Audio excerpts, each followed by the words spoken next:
Bust it. They present the popular radio program Political Platform on the Ray Power FM network. Ray Power FM Political Platform, now on television. Keep track of the country's polity and be part of the process as they discuss and put political developments in the country into perspective. It's Ray Power Political Platform on AIT Abuja.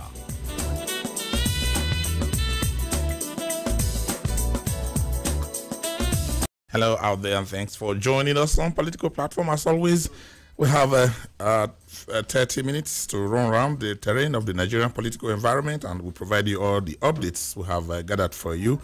And we review them, do the analysis of all those reports, and we harvest from the mailbox, politicalplatform@yahoo.com, where we find your views, where we find your contribution, and most importantly, where we find your suggestions on how we can indeed roll on better and deepen the roots of our young democracy. My name is Okiri Agbonsuremi Evans, the popular multi-billionaire kidnapper accused of a series of kidnapping. We can actually now say, even before the court gets to make the pronouncement, say we are nearing there where we can call him a kidnapper legally, because yesterday he admitted to the two charges that were preferred against him, conspiracy to get kidnapping and kidnapping. He said he is guilty, but the lawyer kicked and said the police probably forced him to accept the the charges that he pleaded guilty to. Now we also have from the Police Service Commission a request by Senator Issa Haman to appear before an investigative committee of the Police Service Commission to find out if he's truly and properly retired from the police. And I spoke with this distinguished senator yesterday. He said it's laughable that he's not going to he's not going to honor that invitation because they have the records. There's no use asking him to bring the originals of this document when they have his records. Besides, he says they should also respect him as a distinguished senator of the Federal Republic. He's not just a DSP that has left the force, that has retired. He's a distinguished senator who is making the laws for the Federal Republic of Nigeria. And he insists that what he says is that all those monies that are being paid, there should be a change in law. There should be something to be done to get all those monies into the coffers so that the police can be bettered in their way they perform. The police can perform better in the way they perform their duties if those funds are channeled appropriately into the government coffers. We have other reports of the odd updates, the reactions from Anambra State on the squaring up now of all those we know are candidates in the coming elections, and we have reports that we will also take from your observations through politicalplatform@yahoo.com, your opinion. We also do analysis of all them. Dr. Amechi Anakwe is on the platform this morning. Amechi, welcome to the program. Thank you. You're welcome to the program. And I have Uju Ejay also joining. Uju, how long are we expecting the national? So many things. Each time the National Assembly is on recess like this, so many issues just crop up. We just pile up and we'll be waiting for them to come. In the next 2 weeks, they'll be back to work. Second week of September. All right.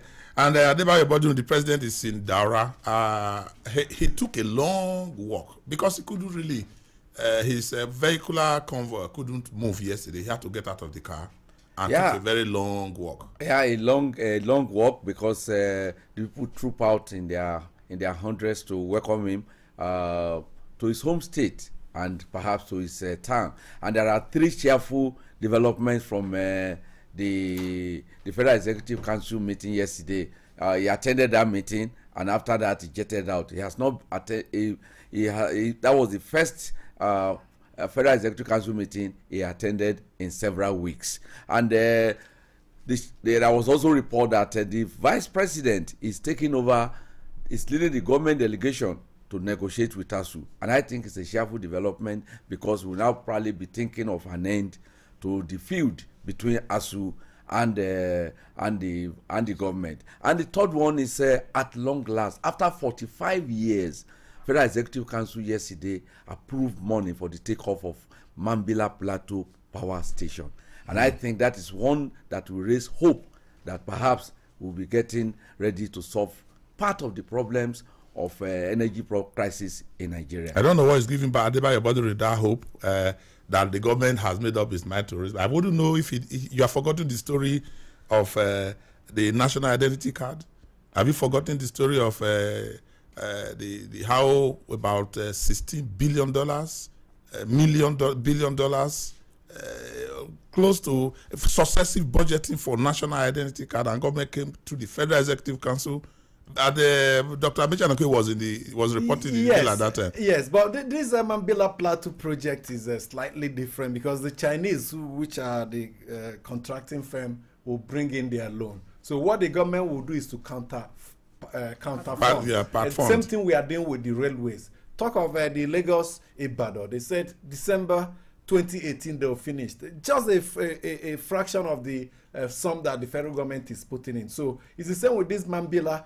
Once they bring in the money, the bulk of the work and funding will be done by the Chinese. So if they give a timeline, then you know that maybe 6 months difference before they deliver. But the concern is not with the generation of the electricity, but with also the capacity to transmit and distribute it. Just as we are trying to bring in over nearly 3,000, about 2,500 megawatts into the grid. But do we have the capacity to transmit and distribute them? That's another issue. Okay, we also have Ejoma Osama on the platform this morning. Ejoma, welcome to the program. Okay, thank you. I think we should have hope for what happened yesterday, because if other projects failed, I see this government to be a bit responsible, because they've been attacked by Nigerians and they've been asking questions. You remember they promised us that when they come into power, they'll be producing more megabytes of electricity and megawatts of electricity, I beg your pardon. And what this announcement yesterday is a sigh of relief. Let's just hope. I want to join your team in the optimism, but in my place they say when the snake bites the small child, when he sees the lizard, it will take to his he will run away. You know that the Mambila Power Project had been on for a long while, so it's not one that they are starting afresh. You know, it's been on, and some measure of work had been done in the past. Okay. Visibility. Well, I want to just join you, but very cautiously. In the only thing that gives me the much of the optimism is because the Chinese is involved in it. And there is something that we have to pay a counterpart for, and then leave the Chinese to bring in their funds, and they will manage the construction and all those things. That's what is giving me. Aside from that, I can tell you that Ajakuta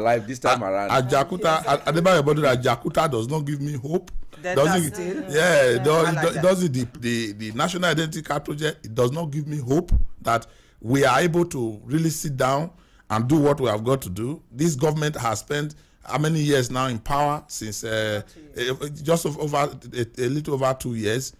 We have not seen the dusting up of the files to see how we can get those things, rescue those things back. I don't want to throw myself into this euphoria of. No, at least they have retrieved the file on this project 45 years after, remove the dust, exactly. and raise hope that at long last this project will come on stream. Have faith. All right, let's exercise it. Let's go to our mailbox, political platform at yahoo.com. Thank you for joining us on the mail segment. I am Ife Inwanwudi. And I am Etenika Akepu. You're welcome. Let's begin with a mail on the fight against corruption. And this is coming from Bode, who writes from Garki in Abuja. He says, I totally object to bringing the former Minister of Petroleum Resources back to this country to face prosecution. I believe if she's brought back, she's going to walk free like most politicians who have been facing EFCC charges for over 10 years with their cases going nowhere. Let's look at the case of former CEO of Intercontinental Bank, Erastus Akingbola. When he was accused of embezzlement, he fled the country, but some people assured him that this was just a media show. Since he came back, how far has the case gone? When the former CEO of Oceanic Bank, Mrs. Cecilia Ibru, was convicted, she did her term in the hospital, but the former governor of Delta State, James Ibori, served his full term like any guest of Her Majesty's prison because he was convicted in England. Let Desiani Alison Madueke face the music over there too. Still on corruption allegations, Kunle Rotimi in Abuja says, now that Vice President Oshibajo's led panel has submitted a belated report on Babachir Lawal and Ayoke over alleged financial misappropriation, the world awaits public prosecution in court without further delay by the presidency.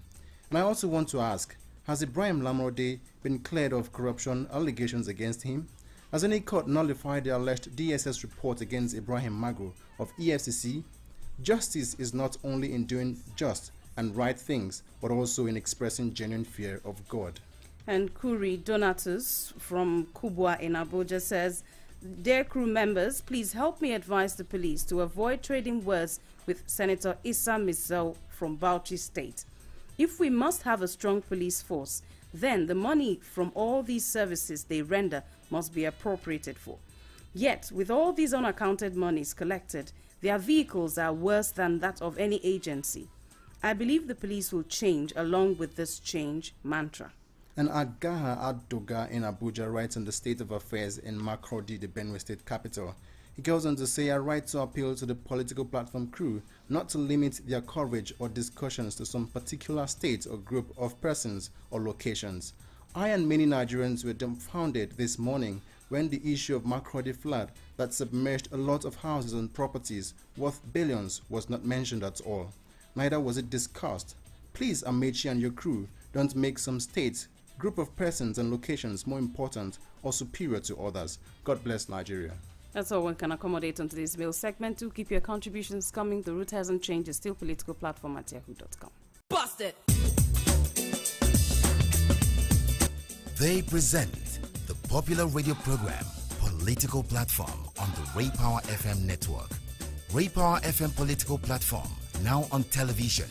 Keep track of the country's polity and be part of the process as they discuss and put political developments in the country into perspective. It's Ray Power Political Platform on AIT Abuja.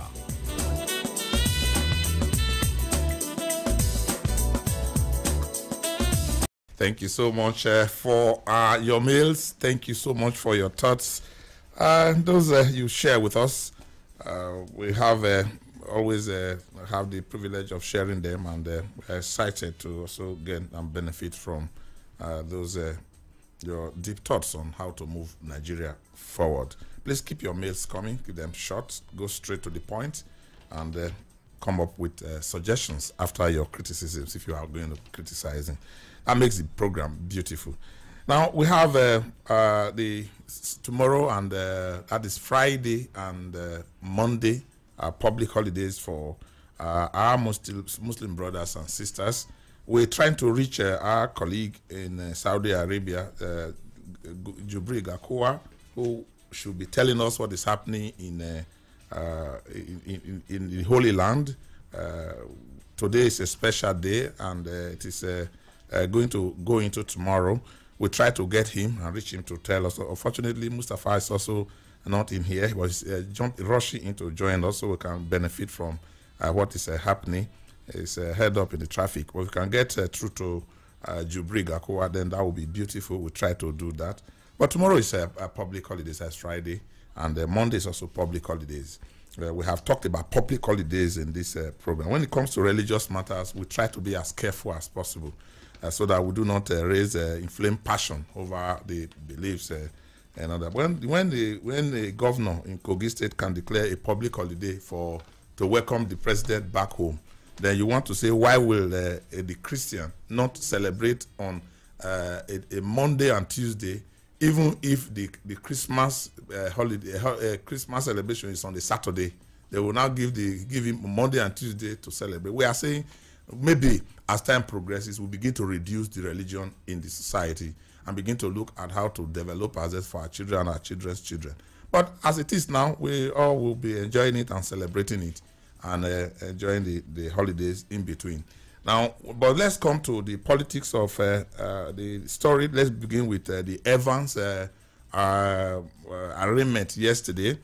So many people were surprised that he pleaded guilty to the charges. I think the evidence must have been so weighty. The police must have done their own very, very good job to let him know that there's no escape route in this. He's just going to waste his time if he begins to plead not guilty. If he accepts the charges, the face of the judge will be softer. I mean, he will have a soft landing. If he pleads guilty and he sees that, like he was weeping in court yesterday, crying, some people will say it's crocodile tears because he's killed. In the course of the kidnapping, so many people lost their lives, but he didn't cry then. But he started crying in court yesterday profusely. And the judge may say, maybe he has actually repented. At some point in time in life, we come to the realization that our errors what we are doing are not what we do or what we have done. What we have been doing in our lives are bad. We have to change, and we have show remorse. But he has accepted. He said he's guilty to both charges. The second accused person also accepted, except the third person who accepted one charge and denied the other one, and the last person, others who said they were not guilty at all. Now it goes to show that the investigation was probably very, very thorough, and the man has seen, or he himself has made up his mind to say, look, I have committed this offense, I need to be remorseful about it. And so the judge can look at all the evidence and say, in spite of the fact that you have committed this offense and you are supposed to, for instance, go for maybe 20 years jail term, we could ask you to go for 5, ask you to reduce the number of years you are going to spend in jail.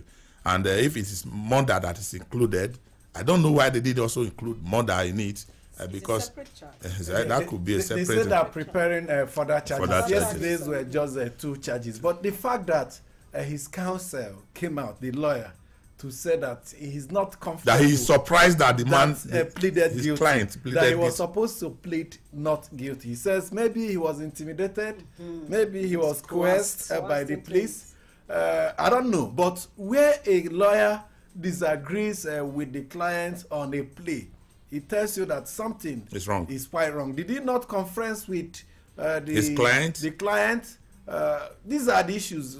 I don't know. The lawyer is quite a controversial one, though. But he believes, just like he said yesterday, that there's more that meet the eyes that over what happened yesterday. So maybe the next time they conference and next hearing, which is October 8th or 10th, after he must have had some conferences with the client, let's see what will happen. Whether he's going to ask for his plea to change, because under our criminal procedures, you can actually say you want to change your plea. How much that change of plea can go if the judge is going to allow it. The lawyer is not the one facing criminal charges. It's Evans himself that is facing the charges. And for a lawyer, from my little understanding of their activities in course of as a reporter in covering courts, is that they want to earn their money, and so the longer or earn as much money as possible. As possible. The longer the case goes on, the bigger the returns. The lawyer, but I think Evans on his own is the one that is facing the charges. Is the one that is aware of the weighty allegations against him. He's also the one that knew what he had done. Exactly. And so maybe even after holding dialogue or talks with his lawyer, he might have changed his mind. Look, I have committed. It's like the prodigal son. I have committed this sin. Let me face the music. Face the music. But again, I want to quickly put it that the lawyers are learned. All of us are educated, but only lawyers are learned. They know the law, and the lawyer has the average lawyer. Let me not even talk of all the average lawyer has a passion to defend his clients. It might be money you want to say he's getting paid, but his duty is to be sure that his client gets justice, and that the client may not understand all the legal implications of what he does. It's the lawyer that will say, like Dr. Amechi said, did they not conference? Did they not talk? Or was it after the conferencing that there was a gap and he changed his mind? Those are some of the things that would. But the law. Okiria, we still need to find out if this lawyer is doing the services pro bono, because initially we heard that the man came up to say he's going to take up the case against Evans. But if he's not doing it pro bono, then I will agree with what Bayo Bodurin said. But if it's pro bono service, I think there's a break in communication between the lawyer and Evans, because they are supposed to meet before yesterday to decide on what to do. No, they may even have met and overnight. And you know, lawyers will always tell you, don't hide anything for me. Yeah. It's like your doctor. Just open up to your lawyer and tell the lawyer, this is what I want to do. Yeah. Otherwise, there will be confusion in the case. And I also want to mention this. The fact that the man pleaded guilty yesterday is not enough. It's not enough whether to prosecute, it's not enough whether to reduce his crime or whatever. There are other charges that are coming. Yeah. Yes. But we are talking on the face of these charges now. I think that the lawyer that is talking like that, you know, because when I heard him yesterday, I was wondering, I mean, what kind of a lawyer would come out and be talking like this after his client has pleaded guilty? Is it possible that he has not been able to do, you know, a thorough job with his client? Because this case has been on, and they gave him a long time, enough time to really prepare, and so coming up with this kind of seeming confusion, I don't understand it. Or maybe maybe God got through to someone's conscience. Well, that's another spiritual way to look at it. You know, we are very spiritual here. Deceiving us. But another thing is that they may have conferenced, just like Dr. Amechi said, they may have conferenced, and then the hours after conferencing, this man decides, look, there's no need, but he should probably have gotten back to his lawyer, even inside the court, whisper to the lawyer to say, look, on the same yes, we should be on the same page. But the lawyer has the right to defend his client. If he believes that this client has been influenced, he has been intimidated, he has a duty to defend his client. He has not done anything wrong, but it is just for him not to take it to the public. Let him conference with his client and come back to say, look, we think that what happened the other day, he had a lot of dose of intimidation in him. That was why he did that. But let's go to the Police Service Commission now, where the matter on hand, the one that we are talking about, the alleged massive revenue in the police that goes into the wrong pockets, as told us by a senator, Mohammed MISAU, who said, who said he is aware that a lot of monies are going into private pockets, and that these monies are paid by oil companies, by private companies, the Lebanese and the Chinese companies. A pastor called me yesterday after my TV program to say he is in charge of security in his church in Abuja here. If I need details, he will give me more. That he's a pastor in charge of security in the church. That every Sunday, 10 policemen come to the church premises to provide security outside of the church and inside of the church. And they pay 5,000 naira per policeman. And they send 10,000 naira to the DPO in the church. That is 60,000 naira every Sunday. That is just one of the over hundreds of churches in Abuja. We are talking of a religious environment that could even have resisted it to say, look, we are not going to pay. Now, if you go to the oil services company, the oil companies, the banks, and a lot of other areas, a lot of monies are generated. It's used to assist the police. They call it allowance. If you check the letter that was actually scanned and sent to us by somebody who has paid, who says they pay regularly. This is the letter they gave to us with all the meanings of policemen and all across. They don't actually call it revenue; they call it allowances. Now, logistics. Those are some of the things for them. Now, the police say they want the senator to come, and that's the Police Service Commission. Yeah, the Police Service Commission. And I was wondering, where they have a right to do an investigation? Did they not do an investigation before they came out? I mean, the police and the Police Service Commission. Why is there a gap between them in the information that they have? Well, it appears the authorities are more concerned with whether the man is the deserter or not. Yes, even if he's a deserter, it's an issue that should be trusted. But what about the message that he has to send there? There is a conspiracy of silence. The presidency, government, the police has denied, civil society organizations, the media, everybody folds their hands and keeps mute. And appear, and we are all paying. That is the irony of the matter. That's the conspiracy. But the good thing, there's a police. At some point, it was a former President Obasanjo that introduced a police fund, a special fund to help with the police. Now, if you go to the state governments, is a federal police, but they help to fund the police. There is no doubt that we have always shouted it here. The police is highly underfunded. We must make efforts to indeed begin to fund the police. And like I said elsewhere, in the United Kingdom, for instance, if Arsenal is hosting Chelsea, the management of Arsenal will pay the Metropolitan Police for extra security they are deploying, because it's not free. It's a business-making venture. It's a business-making venture, and the state should not bear the cost of your providing security for you. So what we should be thinking about is to make sure that we legalize this, make police to become a revenue-generating agency. Yes.